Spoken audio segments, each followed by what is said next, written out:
నమస్తే, welcome to mega 9. సుదీర్ఘ నిరీక్షణ అనంతరం తొలిసారిగా భారత వ్యోమగామి శుభాంశు శుక్లా ఇంటర్నేషనల్ స్పేస్ స్టేషన్కు బయలుదేరారు.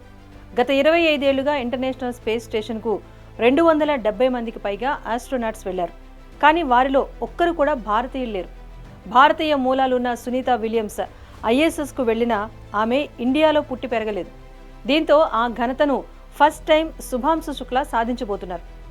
ఆక్సియం 4 మిషన్లో భాగంగా తనతో పాటు శుభాంశు మరో 3 వ్యోమగాములను స్పేస్కు తీసుకెళ్తున్నారు.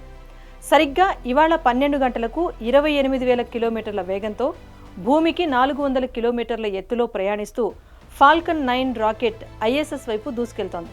అయితే ఈ రాకెట్ స్పేస్ స్టేషన్కు చేరాలి అంటే దాదాపు 28 గంటల సమయం పడుతుందని తెలుస్తోంది. అసలు స్పేస్ స్టేషన్కు వెళ్లేందుకు అంత సమయం ఎందుకు పడుతోంది? శుభాంశు శుక్లా స్పేస్లో ఎన్ని రోజులు ఉండబోతున్నారు? అక్కడ ఏం చేయబోతున్నారు? ఈ మిషన్తో భారత్కు కలిగే ప్రయోజనాలేంటి? Watch this video.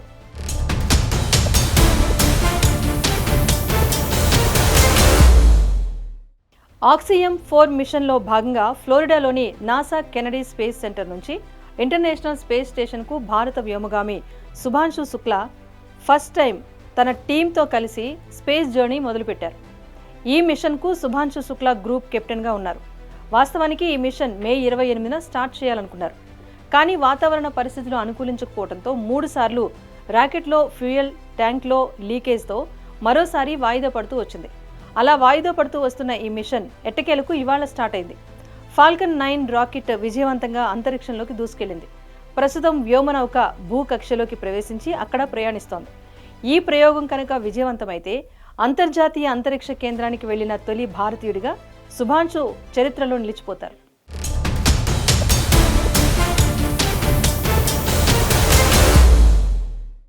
Space X ప్రయోగిస్తున్న ఈ ఫాల్కన్ 9 రాకెట్ చాలా శక్తివంతమైంది. ఇది గంటకు 28,000 కిలోమీటర్లకు పైగా వేగంతో ప్రయాణించగలదు. ఆక్సియం 4 మిషన్ అంతరిక్షంలో లో ఎర్త్ ఆర్బిట్లో భూమికి సుమారుగా 370 నుంచి 400 కిలోమీటర్ల ఎత్తులో ఉన్న ఇంటర్నేషనల్ స్పేస్ స్టేషన్కు చేరుకోవాలి అంటే సరిగ్గా 28 గంటల సమయం పడుతుంది. అంటే ఇవాళ బయలుదేరిన ఈ రాకెట్ జూన్ 26న సాయంత్రం 5 గంటలకు ISSతో అనుసంధానం అవుతుంది. అయితే గంటకు 28,000 కిలోమీటర్ల వేగంతో ప్రయాణించే రాకెట్ 400 కిలోమీటర్ల దూరంలో ఉన్న ఇంటర్నేషనల్ స్పేస్ స్టేషన్కు వెళ్లేందుకు ఎందుకు 28 గంటల సమయం పడుతోంది అంటే, నార్మల్గా మనకు తెలిసిన మ్యాథ్స్ ప్రకారం ఒక కార్ గంటకు 100 కిలోమీటర్ల వేగంతో ప్రయాణిస్తే అది 400 కిలోమీటర్ల దూరాన్ని చేరుకోవటానికి 4 గంటల సమయం పడుతుంది. అయితే ఈ లెక్కలు అంతరిక్ష ప్రయాణాలకు వర్కౌట్ కావు. ఎందుకంటే నేల మీద ఒక చోటు నుంచి మరో చోటికి వెళ్ళాలి అంటే 2 ప్రదేశాలు స్థిరంగానే ఉంటాయి. అందుకే వాటి మధ్య దూరం మారదు. కానీ అంతరిక్షంలో అలా కాదు. యూనివర్స్లో ఏ ఖగోళ పదార్థం కూడా స్టేబుల్గా ఉండదు. అది ఒక నిర్ణీత ఆర్బిట్లో రొటేట్ అవుతూనే ఉంటుంది. ఫర్ ఎగ్జాంపుల్, సూర్యుడి చుట్టూ గ్రహాలు, గ్రహాల చుట్టూ ఉపగ్రహాలు, వాటి చుట్టూ ఆస్ట్రాయిడ్స్ ఇలా నిత్యం ఒకదాని చుట్టూ మరొకటి తిరుగుతూ ఉంటాయి. ఇలా రొటేట్ కాకుండా ఉంటే గనక గ్రహాలన్నీ గురుత్వాకర్షణకు లోనై ఒకదాన్నొకటి ఢీకొంటూ ఉంటాయి. ఇదే ప్రిన్సిపల్ అంతర్జాతీయ అంతరిక్ష కేంద్రానికి కూడా వర్తిస్తుంది. ISS కూడా స్పేస్లో లో ఎర్త్ ఆర్బిట్లో భూమి చుట్టూ గంటకు 28,000 కిలోమీటర్ల వేగంతో రొటేట్ అవుతూ ఉంటుంది. అంత వేగంతో ఇది రొటేట్ కాకపోతే ఎర్త్ గ్రావిటీకి లోనే భూమి మీద పడిపోతుంది. అందుకే ISSను భూమి చుట్టూ స్థిర వేగంతో తిరిగే కక్షలో ఉంచేలా ప్రవేశపెట్టారు.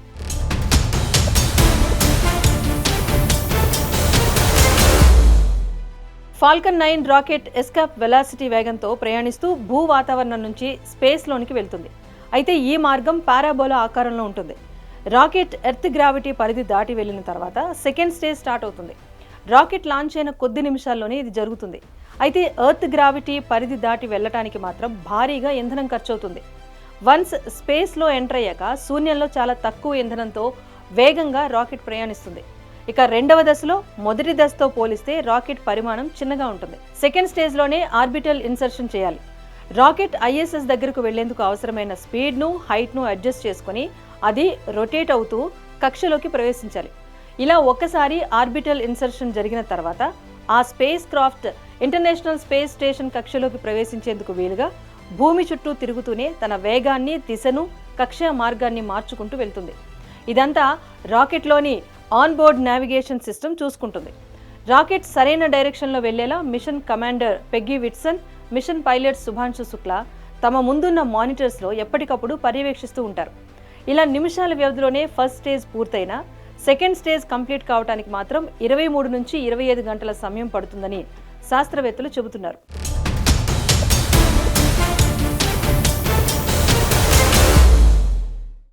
ఇప్పటి వరకు నాసా రిలీజ్ చేసిన వీడియోలో స్పేస్లో ISS చాలా నెమ్మదిగా కదులుతున్నట్టుగా కనిపిస్తుంది. కానీ వాస్తవానికి గంటకు 28,000 కిలోమీటర్ల వేగంతో తిరుగుతుందట. అంటే ఇప్పుడు ఫాల్కన్ 9 రాకెట్ కూడా తనలోని క్యాప్సూల్ ISSతో డాకింగ్ కావాలి అంటే అంతే వేగంతో అదే మార్గంలో కదులుతూ వెళ్ళాలి. అప్పుడే అవి రెండు ఒకదాని వెనుక ఒకటి ప్రయాణిస్తాయి. స్టేబుల్గా ఉన్నట్టుగానే కనిపిస్తాయి, కానీ అవి రెండు గంటకు 28,000 కిలోమీటర్ల వేగంతో ప్రయాణిస్తూ ఉంటాయి. అందుకే స్పేస్ ఎక్స్ క్యాప్సూల్ ISS కక్షలోకి ప్రవేశించిన తర్వాత పరిస్థితులన్నీ అనుకూలంగా ఉంటే దానితో డాకింగ్ అయ్యేందుకు 2-3 గంటల సమయం పడుతుంది. డాకింగ్ ప్రాసెస్ కంప్లీట్ అయినా క్యాప్సూల్ ISS తలుపులు వెంటనే తెరుచుకోవు. రెండింటిలో ఎయిర్ ప్రెజర్ ఈక్వల్ లెవెల్కి వచ్చాక గాలి బయటకు వెళ్లకుండా ఎయిర్ టైట్ సీల్ చేసిన తర్వాతే రెండింటి మధ్య ఉన్న తలుపులు తెరుచుకుంటాయి. అప్పుడు క్యాప్సూల్లోని వ్యోమగాములు ISSలోకి ఎంటర్ అవ్వడంతో డాకింగ్ ప్రాసెస్ కంప్లీట్ అవుతుంది. అమెరికాకు చెందిన యాక్సియం స్పేస్ ఆధ్వర్యంలో జరుగుతున్న ఈ మిషన్తో భారత్కు ఏం ప్రయోజనం అంటే, ఈ మిషన్ ద్వారా శుభాంశు అంతర్జాతీయ అంతరిక్ష కేంద్రంలో 14 రోజుల పాటు అనేక శాస్త్రీయ ప్రయోగాలు చేయనున్నారు. మైక్రోగ్రావిటీలో కండరాల నష్టం, పంటల సాగు, వాటర్ బేస్ జీవన విధానం, కంప్యూటర్ స్క్రీన్ల ప్రభావం వంటి అంశాలపైన శుభాంశు ప్రయోగాలు నిర్వహిస్తారు. ఇవి ఆరోగ్యం, వ్యవసాయం, జీవశాస్త్ర రంగాల్లో కొత్త అవగాహనను తీసుకొస్తాయని నిపుణులు అంటున్నారు. అంతేకాదు, ఈ మిషన్ ద్వారా భారత గగన్యాన్ మిషన్కు అవసరమైన అనుభవాన్ని కూడా పొందొచ్చు అంటున్నారు. నాసా, యాక్సియం స్పేస్ వంటి ఇంటర్నేషనల్ కంపెనీలతో కలిసి పనిచేయటం వల్ల ఇస్రోకు కూడా ప్రాముఖ్యత పెరుగుతుంది. ఇది భవిష్యత్తులో ఎంతగానో ఉపయోగపడుతుంది.